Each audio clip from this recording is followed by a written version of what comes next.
organization solely devoted to defending children's rights and family structure, and that makes us ardent opponents of surrogacy.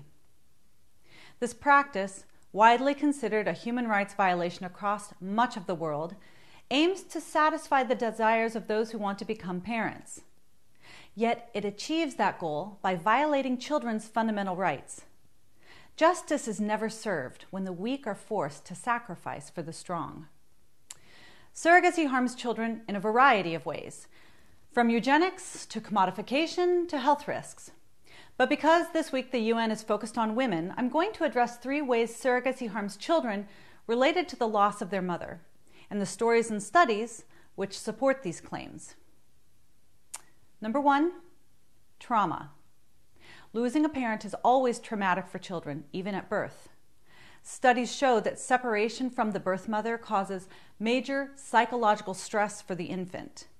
In addition, even brief maternal deprivation can permanently alter the structure of the infant brain. While there are times where adoption is necessary, adoptees have long referred to a primal wound resulting from maternal separation, which can hinder long-term attachment, bonding, and psychological health.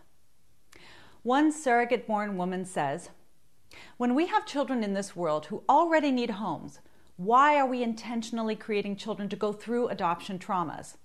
I'm one of the lucky ones who was able to heal some of my pain when I found my birth mother. However, I still deal with the other adoption issues of what makes me different in my biological mom's eyes.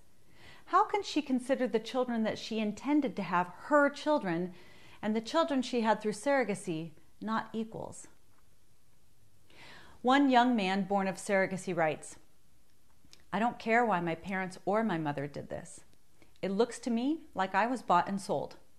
You can say it was a gift or you donated your eggs to the intended mother, but the fact is, someone contracted you to make a child and give up your parental rights and hand over your flesh and blood. I don't care if you think I'm not your child. What about what I think? When you exchange something for money, it's called a commodity. Babies are not commodities. Babies are human beings." Here's what one woman, separated from her birth mother in a black market adoption ring, says about surrogacy. "The willingness to entirely disregard the health and well-being of the child in surrogacy transactions is unconscionable. The events of my birth are now 65 years ago, but the effects of being sold are universal, because they derive from breaking the bonds formed during pregnancy between the mother and child. I'm not suggesting I remain a victim of these circumstances, but I also spent 25 years in therapy to undo its damage. It's been a lifetime of work." Regardless of the household structure of the intended parents, and even in the best case scenario where the intended parents are also the genetic parents, on the day of birth, surrogacy always deprives children of the only parent they know, their birth mother. Second, losing a biological parent. Surrogacy arrangements often involve donor sperm and egg, which for the child means the intentional loss of one biological parent, a parent to whom they have a natural right. One major study found that nearly 2/3 of children conceived from sperm donors believe that my sperm donor is half of who I am. Despite being desperately wanted, these children often struggle with genealogical bewilderment. Ellie writes of how she felt after discovering that she was donor conceived. "The nose I thought had come from my dad wasn't his. That round nose that I thought connected me to family was suddenly hideous. The shape of my fingers, so similar to my dad's, now looked alien and terrifying. There were several years in my mid-20s when I couldn't look at myself in a mirror without bursting into tears, so I avoided mirrors." Elizabeth writes, "The peculiar thing about donor conception is that on the one hand it privileges genetics. The fertile partner gets to be the real biological parent. On the other hand, it says that genetics do not matter for the other half of the gametes, and that as long as the child is wanted, he will have everything he needs. Unfortunately, this is not true. I do not have a father, because my mother, with the help of the medical establishment and the law, deliberately deprived me of one." Bethany says, Being wanted can sometimes feel like a curse, like I was created to make you happy. My rights be damned. I'd be lying if I said I never felt commodified.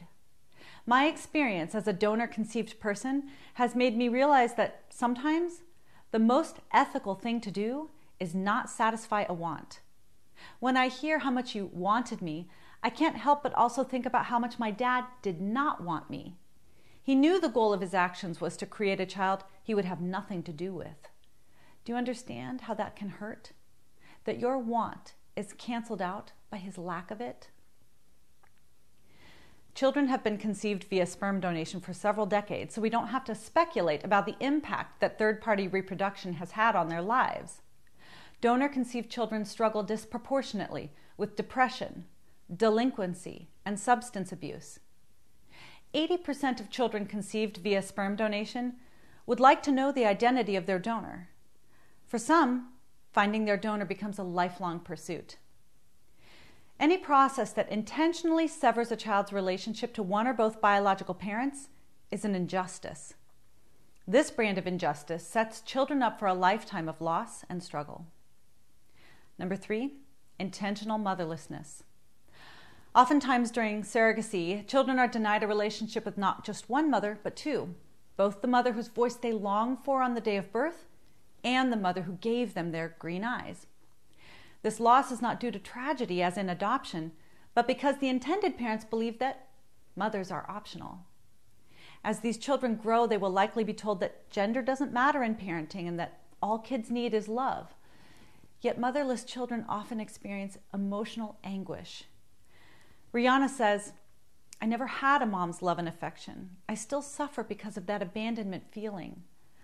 I would often wonder why every other kid has a relationship with their mom, but not me. Was I unlovable in the sight of my mom? Why did she not want to be in my life?" One boy writes, "I'm a boy of 14 and I live with two dads. One is my biological dad and one of them isn't. My biological mother, who gave my dads her ovum for my birth, comes to my house often.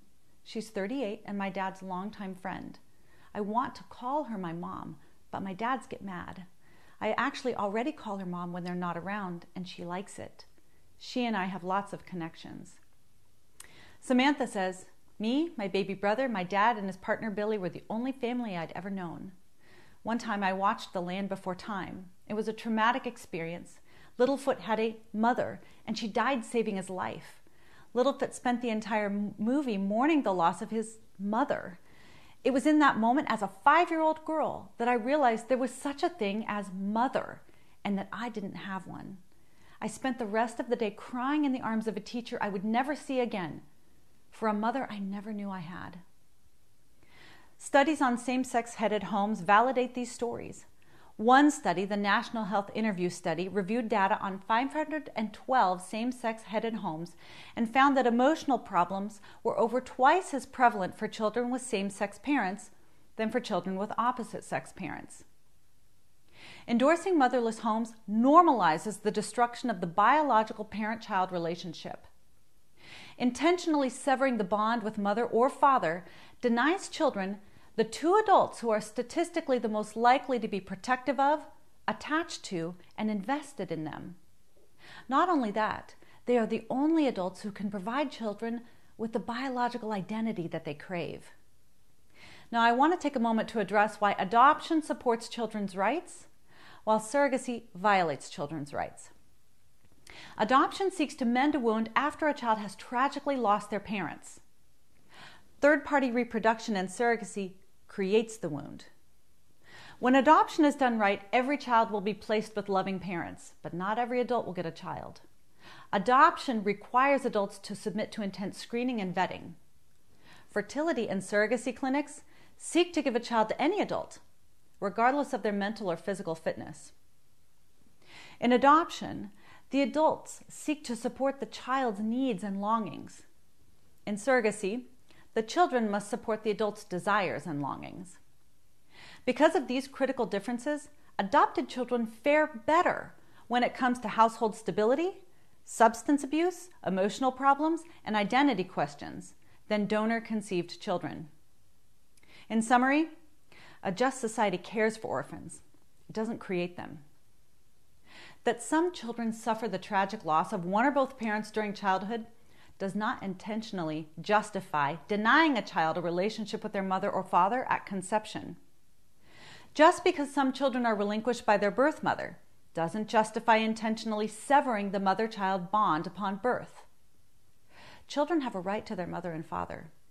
Third-party reproduction and surrogacy, especially when combined with motherless homes, deliberately violates those rights.